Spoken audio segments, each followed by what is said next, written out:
Okay. Okay, we're going to ask some. Yeah, we're rolling. Okay. We're going to ask some questions of Mr. Franz Stevens, and one of the questions is your background, how long you've been in Woodstock, and what you've done in Woodstock over the many, many years. Well, I moved into Woodstock 44 years ago this December, and I asked a certain girl from East Woodstock the fatal question, and she said yes, and that's how I came to live in Woodstock. But before I lived here, actually my first student teaching was in Woodstock, and that was in 1958. And then I did teach for a year at the elementary school. I taught 5th graders. That was in 1962. Do you remember some of the names? Some of the names of some of the people, yeah. I can remember in 1958, as a matter of fact, Leo Hebert, who is now retired, was one of my students in the 7th grade. Rick Child, who is now deceased, was one of those students. A girl named Joanne Brewster, Joan Lalaberty. Those were all students of mine.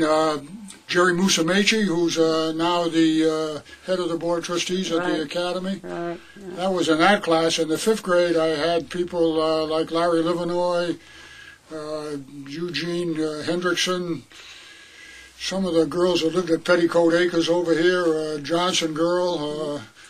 So I had a variety of youngsters in Woodstock.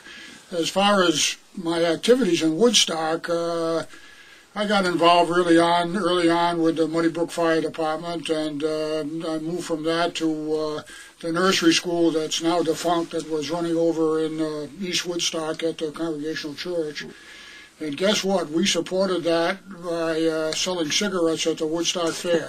Believe it or not, that nursery school that's how we made our... I remember that. Well, we had a captive audience. Nobody else was selling cigarettes, and when people are addicted, they'll pay anything. And we were charging outrageous prices what they were buying the cigarettes. But anyway, and then professionally, I went on to Willimantic, what was then Willimantic State Teachers College, and graduated in 59 with a class of 54 people. That's now Eastern Connecticut State University, and I don't know, I think there are 3,000 or 4,000 kids out there. So that's sort of grown. And my teaching career was spent around Killingly, Brooklyn, and Woodstock, and I moved into the principalship in Brooklyn. From there, I went for a short stretch with the State Department of Education and worked in the Office of Planning. And then I was selected to be the Assistant Superintendent of Schools in Norwich, which had a population of about 4,000 school kids in 18 different schools. Norwich has the same relationship with the high school or academy as Woodstock does. The high school education there is Norwich Free Academy, which is one of the 3 semi-quasi public-private schools in the state. And then I moved over to Eastford, and I was principal, superintendent, head of special education, and actually even drove the school bus once in a while. And that was a wonderful experience. I had that for 17 years, and then decided that the government had its nose in too much of my business, so I quit. And here I am. Well, you also went on to be a selectman for the town of Woodstock. I did 8 years on the Board of Selectmen and served that time in purgatory. And then I went on to be, for a short time, the judge of probate. And those were my business with politics. I still kind of interested in politics, but I'm glad to sort of be a senior citizen and just sit back and complain rather than doing anything positive. Oh dear. I thought of something I was going to ask you, and now I've forgotten. Well, we were talking a little earlier about some of my ideas about education, and of course, in some ways I'm a dinosaur because I've now been retired for 18 years.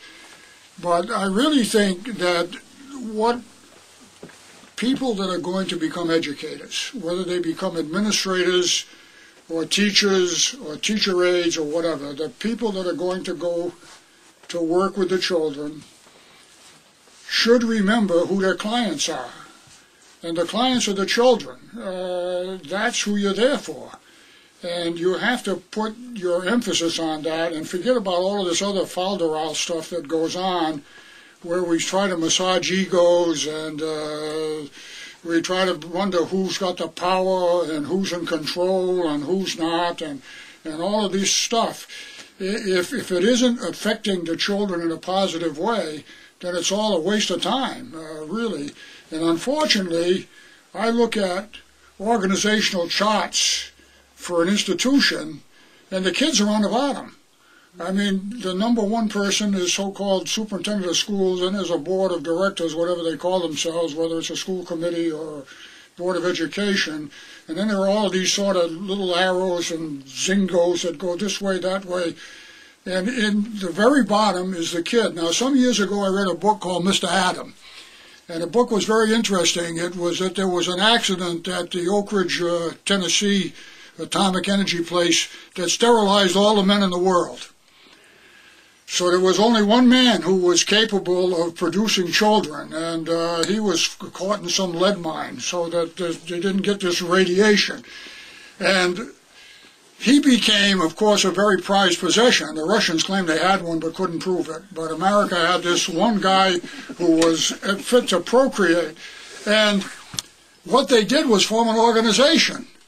And the organization, he was the least important part of the whole damn organization. So what he did, he wound up sterilizing himself. So, unfortunately, I feel sometimes that's what we do. We build organizations and structures that forget what they were there for. The organization becomes more important than the product that finally gets out of it. Now, I have some opinions about what's going on in Woodstock at the moment with the Board of Education and the relationship with the academy, and I would ask some critical questions. The first question I would ask is,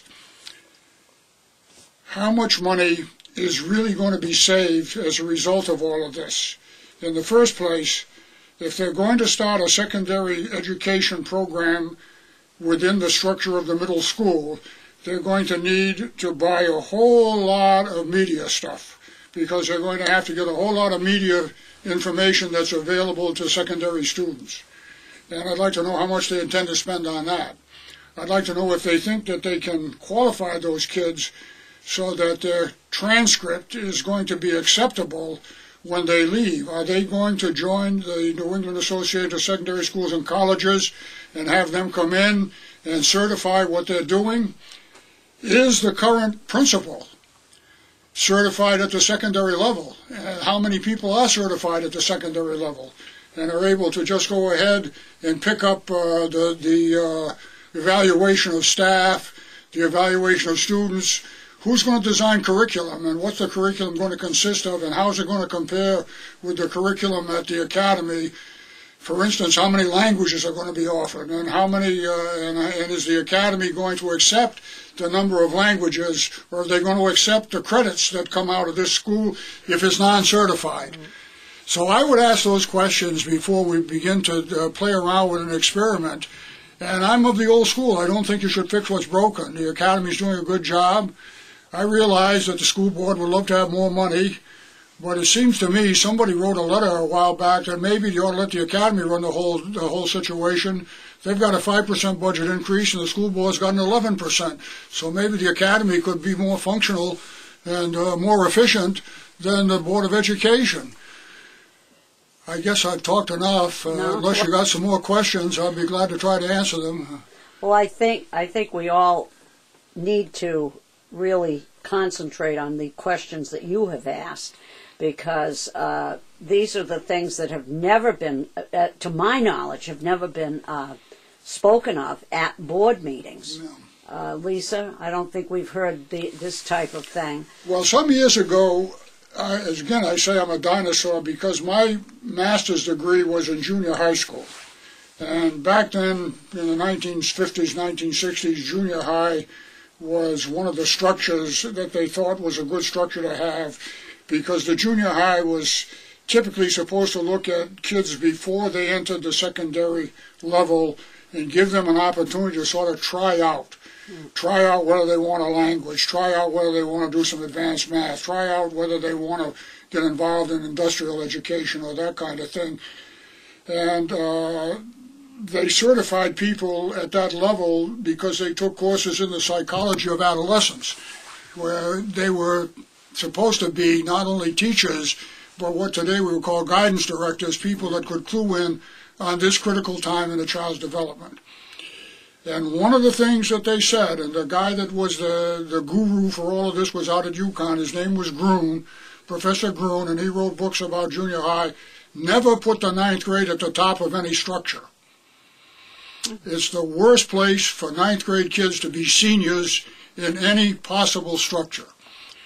Now, the reason for that is that all of a sudden they're the top dog in a situation where they're going through physical and psychological changes where they really don't need to be the top dog, they need to be the bottom dog.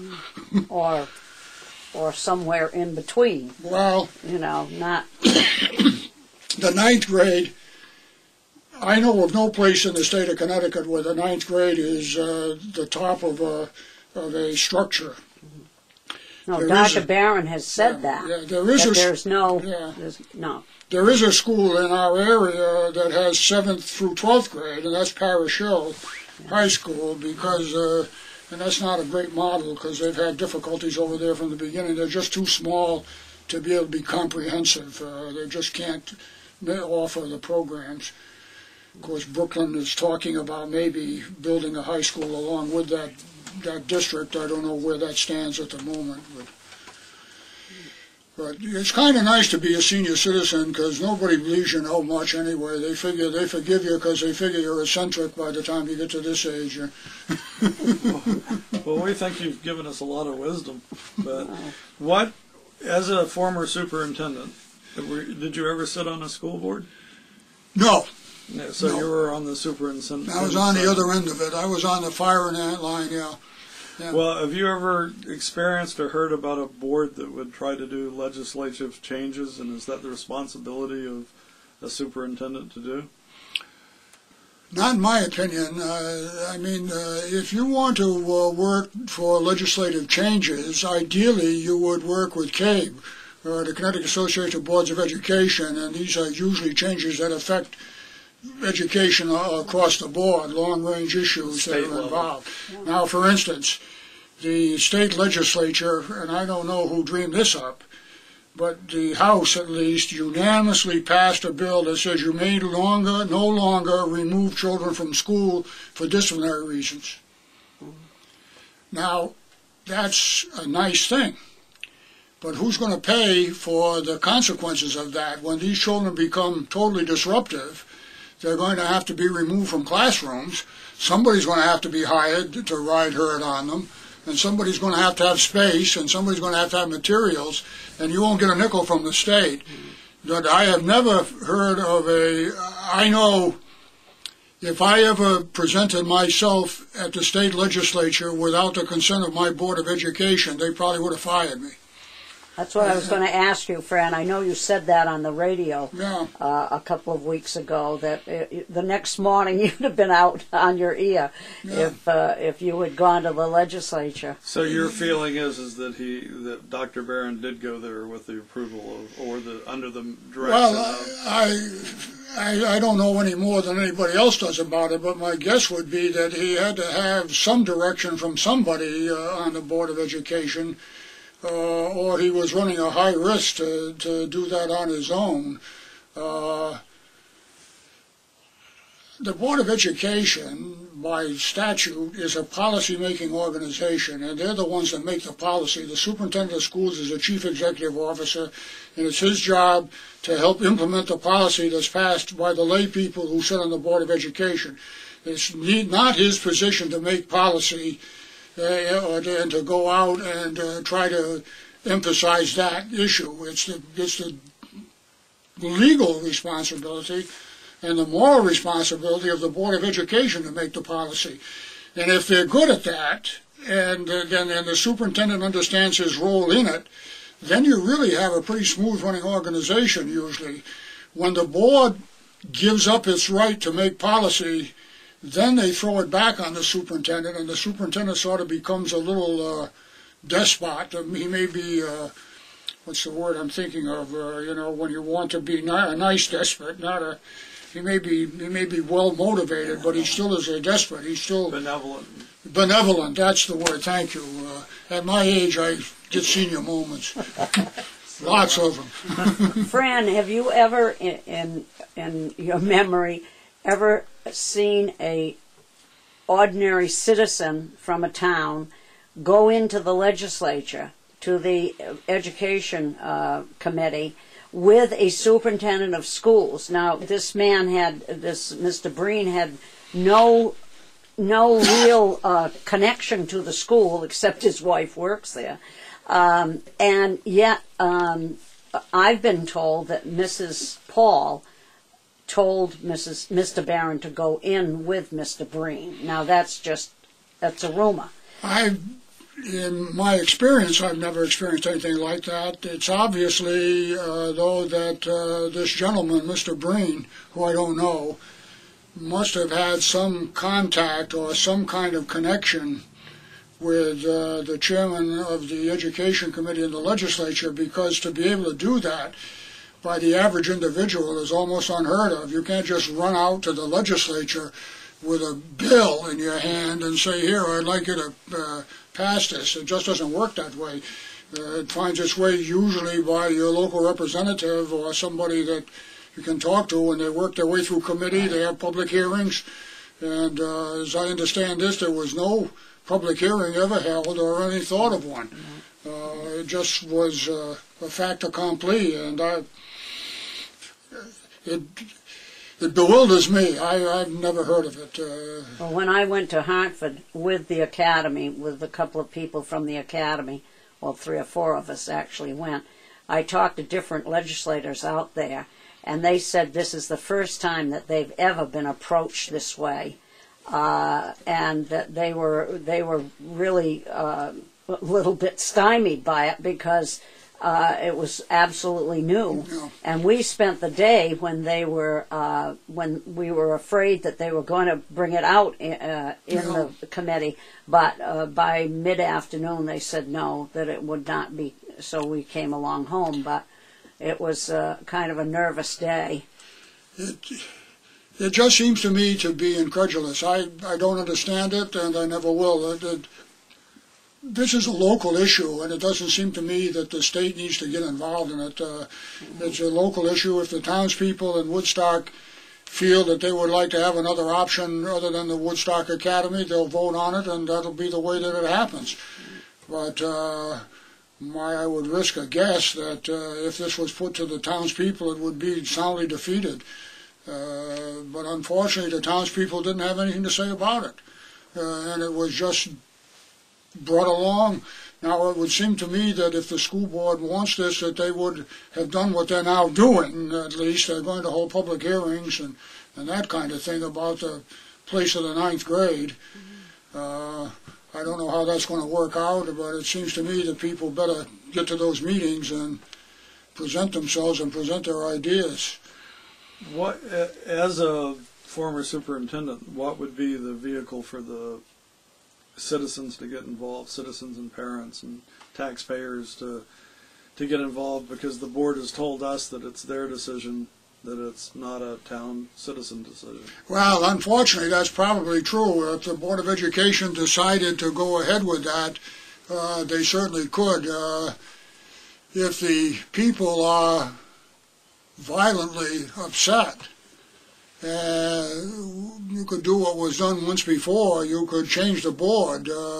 That's not easy, but it's not impossible. You'd have to get somebody to draw up the proper warrant, and you'd have to circulate, I suppose, to get enough petitions to bring it to a referenda. But what you do is you change the number of members of the board.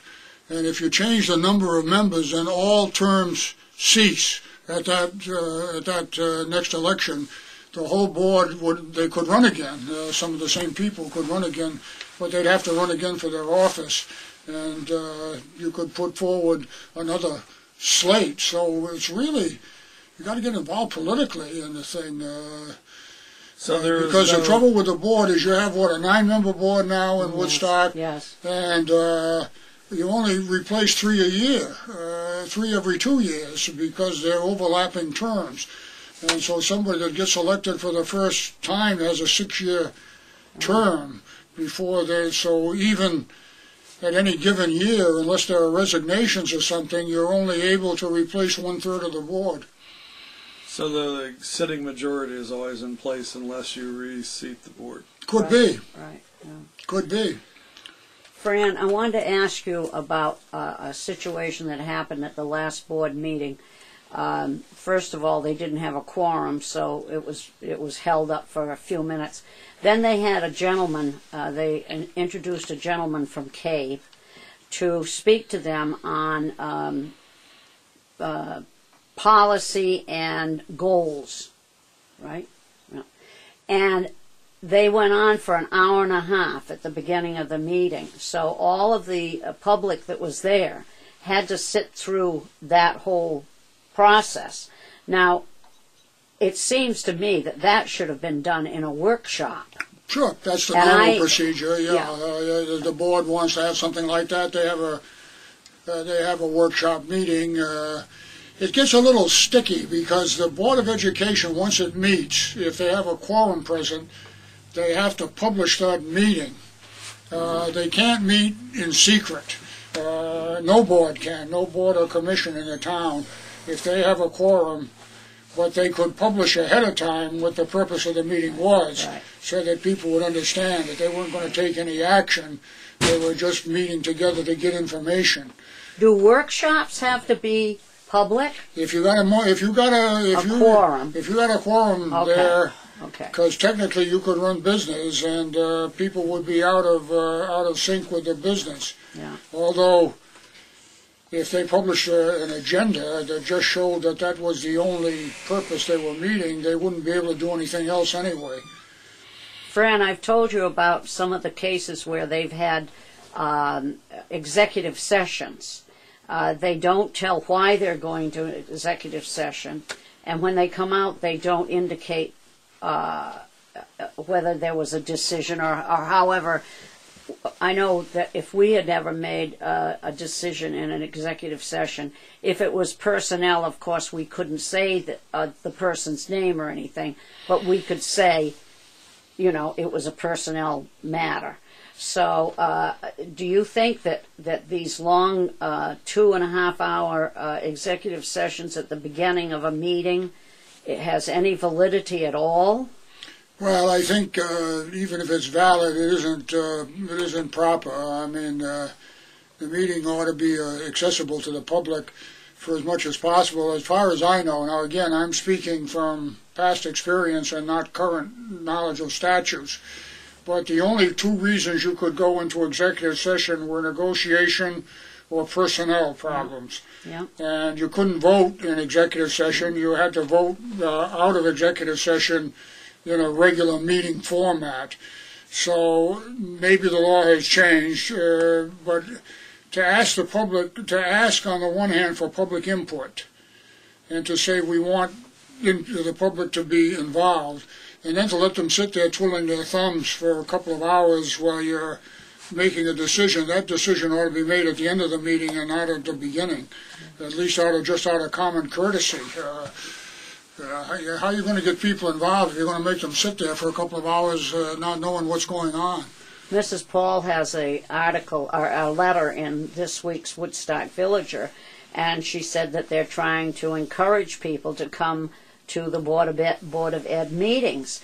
Well, I am going to speak up next Thursday night, and I'm going to say why I feel that people aren't coming. And one of the things is this CABE situation, executive sessions, and that type of thing. Sure. Because it really just puts people off, I think.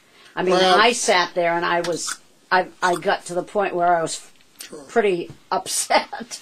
Well, I belong to the Masons. I've been a member of the Masonic Lodge for 43 years. And I don't go to meetings, and the reason I don't go is we spend half our time introducing people at the meeting who are the grand poobah of this or that or the other thing.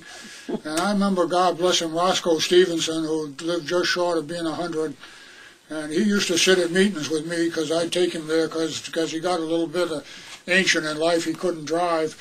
He'd sit there and he'd fall asleep. He'd wake up every day and say, "Is it over yet?" He'd say, "This is awful." So I don't go to very many meetings because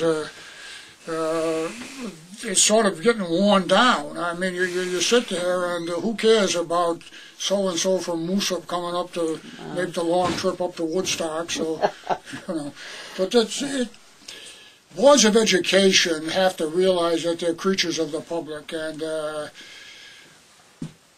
their job is to try to represent the public, not to represent their own egos.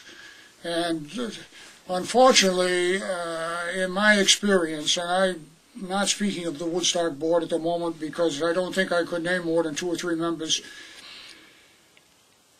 a lot of people get elected to a board of education with one agenda. They get that agenda taken care of, and then they sit there for 5 years doing nothing, except rubber stamping whatever's going on. And hopefully they will remember, again, we go back to who are the clients and who's being affected by the decisions, and it's the student. And if they're not centering in on the kid, then they ought to be honorable and quit. Mr. Stevens, this has been really, really interesting. Do we have your permission to use this on like cable television or in any way? Any way you want to use it. Okay, thank you very much. I can always leave town.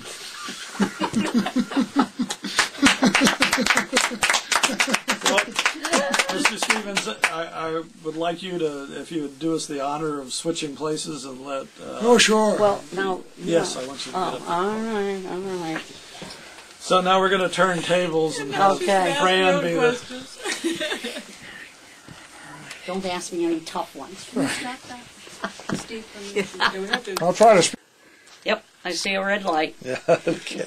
Okay, this is Avis Spaulding, a good friend of mine for all of the 40-some-odd years I've been in Woodstock. And Avis, why don't you tell us a little bit of your background? I know that your family goes back a long way in the community. Yeah, well, of course I was born here in Woodstock. Well, I was born in Putnam, but I mean, my parents were here. We were dairy farmers, and I graduated from Woodstock Academy and then kind of foolishly fell in love with my future husband, and I got married about 1.5 years later out of high school, and we started having children, and I had four children, and of course they all went through the Woodstock school system. They all went through the academy. I've had 8 grandchildren that have gone. Well, some of them have gone through. A couple of them, one is due up there, and I've got 3 up there at the moment. So at the academy. So that's one of the reasons I've had such an interest.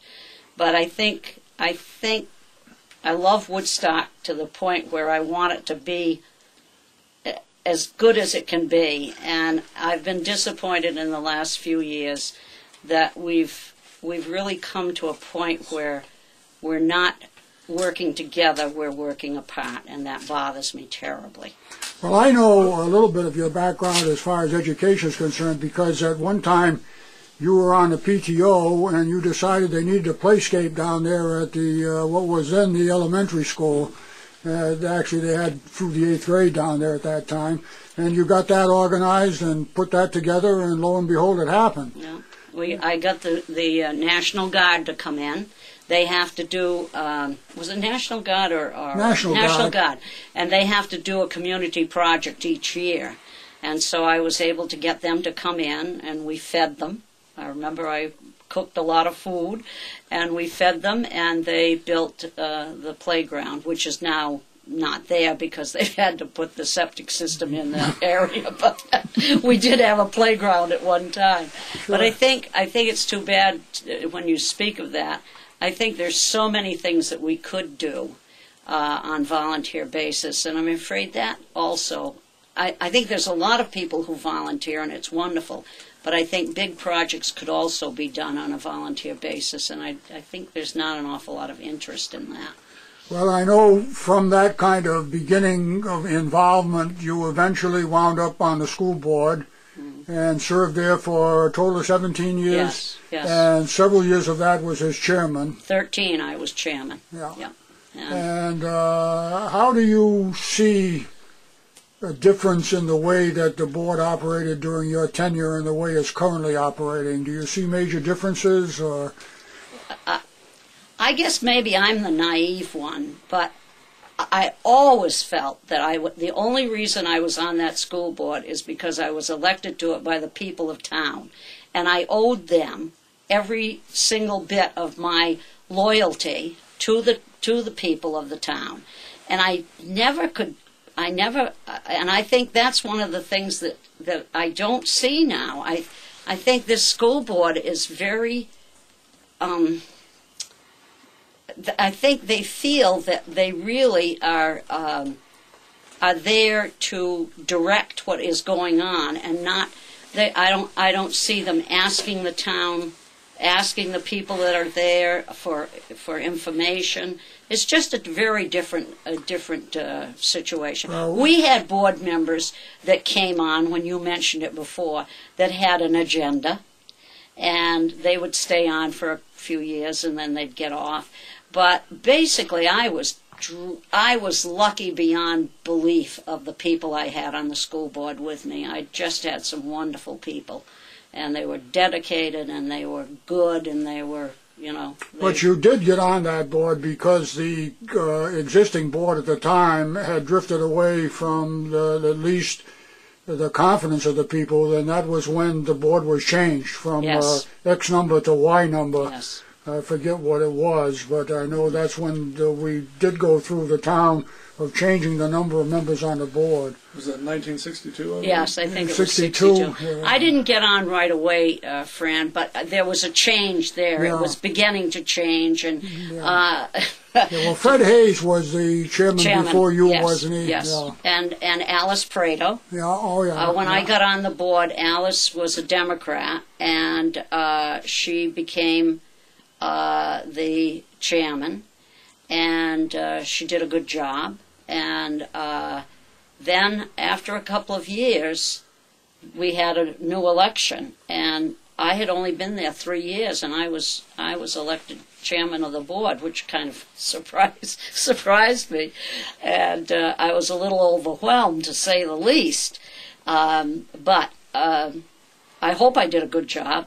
And I had some, there were problems. There were lots of problems over the years. Wherever there are people, there'll be problems. Yes, and mostly, but I do think people felt that. People used to call me up. A parent would call me up and they'd say, "Oh, Avis, I hate to complain," and I'd say, "Listen, I'll listen to you. I'll do all I can for you. I'm not going to promise you anything, because I've got to work with the rest of the board, but I will take it to the board, and we'll talk about it, and we'll work on it." And I don't think I ever turned a person down and said, "Oh, no, I'm not going to listen to you." And I think that was one of my strengths, that I did listen to people, and I was sympathetic, and I wanted to help them. You got an award for CABE. What was that for? You did get an award I from know. CABE, I'm yeah. trying to think. Yeah. I think it was It was just the time you spent on time the I schools, spent wasn't on it? the school board. Well, you yes. even got a No, letter I thought it from was- George the George First. Bush, the first George the George First. Bush, yeah. Yeah. Oh, I Well, thought- that's when I retired, Steve. Well, I thought you had gotten a I did. award from CABE for the amount of time you spent. Yes, I did. I did. Physically in the school. Yes, building. yes. Well, that's another thing. I have asked a lot of the teachers and the people that work down at school, how many board members are in the school system, and do they see the board members come in? Now, I used to work in the kitchen, serving food, because that way I got to see the kids when they came through, and the teachers, and I tell you the truth, I loved it. And I'd always go into the janitor's office, because I always got a lot of background in there. I think I was in the school system at least 3 days a week. And, we had projects that went on. We did all of the art prints that are now not being hung. we did that over a 3-year period. We raised money and bought many art prints for the school. A lot of them came from the Harvard Coop. All of it, most of them came from the Harvard Coop. Yeah. And that was a project that was ongoing, and they've been taken down because of the painting. They painted the walls and they weren't put back up. So I'm working on that right now, hoping that I can get a group of people to rehab the prints and get them back up. Very good. Okay. Thank you, Mrs. Spaulding. Thank you. I hope